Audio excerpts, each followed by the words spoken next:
ஒரு காகமும் ஒரு நரியும் சேர்ந்து ஒரு தோட்டம் வளர்த்தால் என்ன ஆகும் தெரியுமா?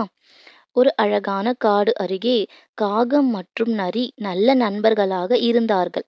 அவர்கள் தினமும் உணவு தேடுவதற்கு பதிலாக வெள்ளரிக்காய் தோட்டம் வளர்க்க முடிவு செய்தார்கள். நரி மண்ணை தோண்டியது, காகம் விதைகளை போட்டது. இருவரும் சேர்ந்து முட்களால் வேலி கட்டினார்கள். ஆற்றிலிருந்து தண்ணீர் கொண்டு வந்து தினமும் அன்புடன் செடிகளை வளர்த்தார்கள். சில நாட்களில் தோட்டம் முழுவதும் பச்சை வெள்ளரிக்காய்களால் நிரம்பியது.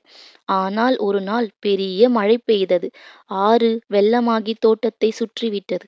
நரி ஆற்றை கடக்க முடியவில்லை. ஆனால் காகம் மட்டும் பறந்து சென்றது. அங்கே சென்ற காகம் எல்லா வெள்ளரிக்காய்களையும் தனியாக சாப்பிட்டது. நீர் வற்றிய பிறகு வந்த நரி காலியான தோட்டத்தை பார்த்து உண்மையை புரிந்து கொண்டது. நண்பன் என்றால் பகிர்ந்து கொள்ள வேண்டும், ஏமாற்றக்கூடாது என்று சொல்லி நரி அமைதியாகச் சென்றது. நம்பிக்கையை காப்பவர்கள்தான் உண்மையான நண்பர்கள்.